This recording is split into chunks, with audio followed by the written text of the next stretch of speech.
What if I told you that Texas was once its own country, shaped by revolution, empire, and survival? Welcome to Robert's History.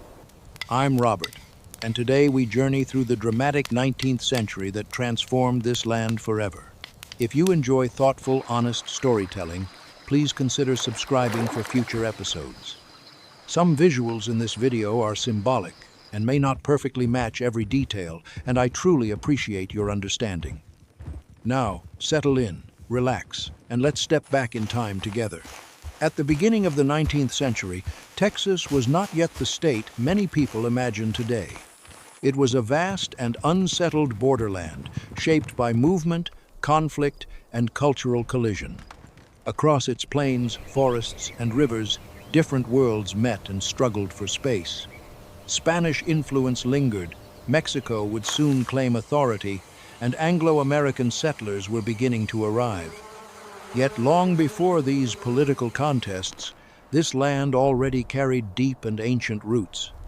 The name Texas itself comes from the Caddo word Taisha, meaning friends or allies. That word reflects a history that reaches far beyond modern borders. The Caddo people, descendants of the Mississippian cultural tradition, built complex communities, cultivated crops, and created trade networks across the region centuries before Europeans drew maps of North America. Their presence reminds us that Texas did not begin with revolution or settlement. It began with indigenous civilization. By the early 1800s, another powerful indigenous force dominated much of the southern plains. The Comanche Empire, known as Comancheria, controlled vast territory through military strength, mobility on horseback, and strategic trade. For much of the 18th and early 19th centuries, they were the most formidable power in the region. Any nation that claimed Texas had to reckon with them. When we talk about Texas in the 1800s, we are really talking about a land where identities were contested and survival was never guaranteed. It was a meeting point of native nations, European empires, and emerging American ambition. Understanding that layered beginning helps us see the century that followed not as myth, but as a complex human story rooted in cultures that were already here. In 1821, Mexico won its independence from Spain, and Texas became part of this new nation. For Mexico, Texas was a distant northern frontier, sparsely populated and difficult to defend, especially against the powerful Comanche. To strengthen control, the Mexican government passed the General Colonization Law of 1824. It opened the door for foreign settlers to claim land under specific conditions. This policy reshaped the region almost overnight. One of the most important figures in this movement was Stephen F. Austin. He led the group later known as the Old 300 to settle along the Brazos River. These families swore loyalty to Mexico and agreed to follow its laws. At first, cooperation seemed possible. Yet beneath the surface, cultural differences were already forming fault lines. Slavery quickly became the most explosive issue. In 1829, Mexico officially abolished slavery throughout its territory. Many Anglo settlers, especially those from the American South, resisted. Some attempted to bypass the law by redefining enslaved people as indentured servants for life. By 1836, the enslaved population in Texas had grown to around 5,000. Political tensions deepened when President Antonio Lopez de Santa Anna moved to centralize power and effectively set aside the federal constitution of 1824. For many settlers and Tejanos who valued local autonomy, this shift felt like a betrayal. The fragile balance that had defined Mexican Texas began to collapse, setting the stage for open rebellion. The conflict that became the Texas Revolution began in October 1835 at Gonzales, when Texian settlers refused to surrender a small cannon to Mexican troops. What might seem minor to us now marked a clear break with Mexican authority. Within months, resistance had grown into open war.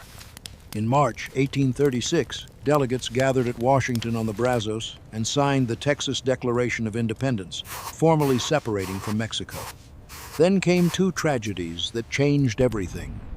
At the Alamo in San Antonio, nearly 200 defenders were killed after a 13-day siege by Santa Anna's army.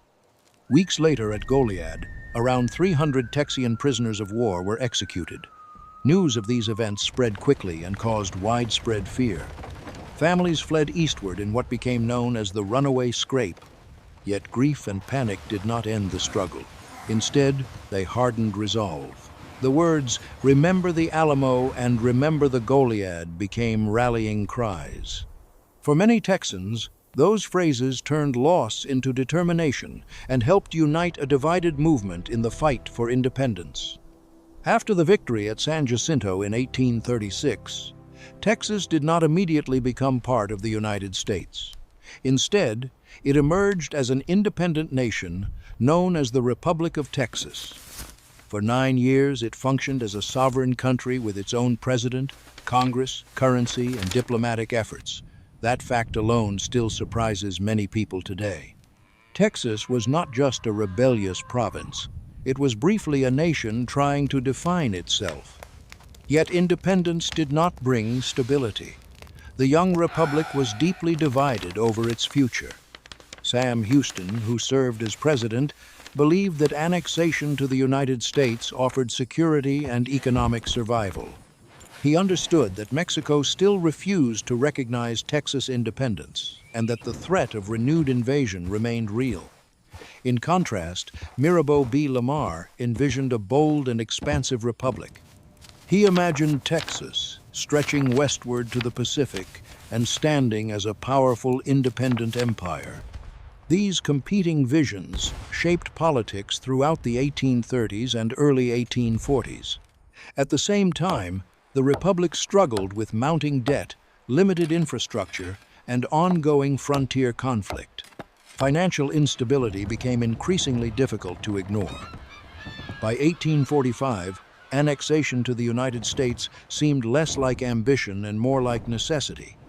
When Texas joined the Union as the 28th state, it set off immediate diplomatic tension with Mexico. Within a year, that tension erupted into the Mexican-American War, reshaping North America once again. Long before Texas became a republic or a state, the most powerful force across the southern plains was the Comanche. From roughly the mid-18th century into the mid-19th century, they controlled a vast territory known as Comancheria, stretching across what is now Texas, New Mexico, Oklahoma, and beyond. When we talk about power in this region, we have to begin with them. The Comanche built their dominance on extraordinary skill in horsemanship and warfare. After acquiring horses from the Spanish world, they became unmatched riders, able to move quickly across immense distances. Their mobility allowed them to raid settlements, seize livestock, capture goods, and take captives who were sometimes adopted into the tribe or incorporated into trade networks. These raids were not random violence.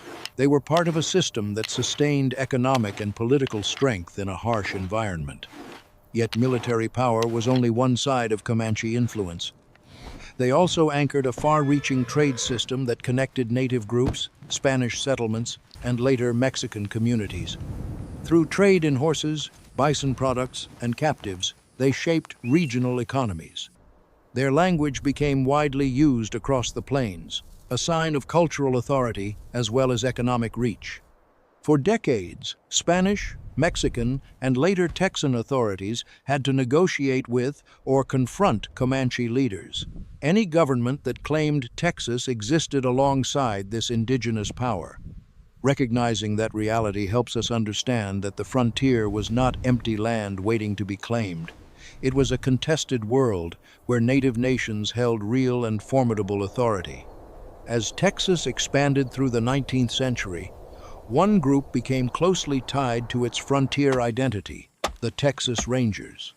First organized in the 1820s to protect settlers, they evolved into a mounted force that operated in conditions where formal institutions were often weak or distant.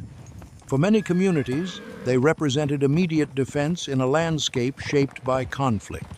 The Rangers played a significant role in campaigns against the Comanche and other native nations, especially in the mid to late 19th century. Working alongside the United States Army, they took part in military actions that eventually broke Comanche control over large parts of the plains. This process was violent and transformative, and it marked a decisive shift in power across the region. Beyond warfare, the Rangers were tasked with protecting border settlements and responding to raids and cross-border tensions with Mexico. In the era often romanticized as the Wild West, they also acted as a law enforcement presence in places where courts and police structures were still developing. Over time, the Texas Rangers became a symbol of frontier authority. To some, they represented order and security. To others, especially communities who experienced their campaigns firsthand, they embodied a more complicated and painful history. Understanding their role means holding both realities in view. By the middle of the 19th century, Texas was changing rapidly. The phrase, "gone to Texas," became common among families in the American South who were searching for land and opportunity. Many arrived from states such as Tennessee, Alabama, and Mississippi, bringing agricultural traditions that would shape the region for decades. At the same time, thousands of European immigrants made the journey across the Atlantic and then inland to Texas. German settlers established strong communities in the hill country. Some were conservative Protestant farmers seeking religious stability and rural life.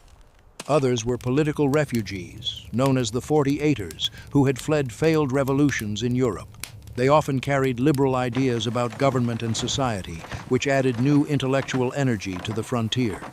Czech immigrants also settled in central Texas, building tight-knit farming communities that preserved language, music, and tradition. Economic growth, however, was deeply tied to slavery. Cotton production expanded quickly, and plantation agriculture became central to the state economy. By 1860, about 30% of the Texas population was enslaved. When sectional tensions escalated across the United States, Texas chose to secede in 1861 and join the Confederacy. Sam Houston opposed secession and refused to swear loyalty to the Confederacy, a decision that led to his removal from office. During the American Civil War, Texas served primarily as a supply state for the Confederacy. Its farms and ranches provided cattle, cotton, and other resources that supported Confederate armies operating farther east. Although fewer large battles were fought on Texas soil compared to other states, the war deeply affected daily life and political stability within its borders. Internal divisions became dangerous. In 1862, the Great Hanging at Gainesville led to the execution of dozens of men accused of Unionist sympathies, many without proper legal safeguards. That same year, the Nueces Massacre resulted in the killing of German Texans who opposed secession and were attempting to flee toward Mexico.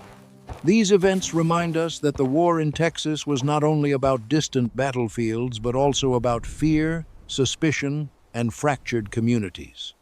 The final engagement of the Civil War took place at Palmito Ranch in May 1865, weeks after General Lee had surrendered in Virginia. Yet for many enslaved people in Texas, freedom did not arrive until the 19th of June, 1865. On that day, Union General Gordon Granger announced in Galveston that enslaved people were free. Today, Juneteenth stands as a powerful reminder that emancipation came late to Texas and that freedom required enforcement as well as proclamation. After the Civil War, Texas entered the era many people associate with the Wild West. Open ranges stretched for miles, and cattle ranching became one of the defining industries of the state. Legendary cattle drives carried herds north along trails such as the Chisholm Trail toward railheads in Kansas. Cowboys, many of them Mexican, black, or recently freed men, worked long months on horseback under demanding conditions. The image has been romanticized, but the labor was real and often harsh. In the 1870s, the invention and spread of barbed wire transformed the landscape. Ranchers began fencing land to protect water sources and grazing areas. This shift led to fence-cutting conflicts, where those who relied on open range resisted the closing of land. It marked a turning point from shared frontier space to privately controlled property. By the 1880s, expanding railroad networks changed everything again. Rail lines reduced the need for long-distance cattle drives and connected Texas towns directly to national and global markets.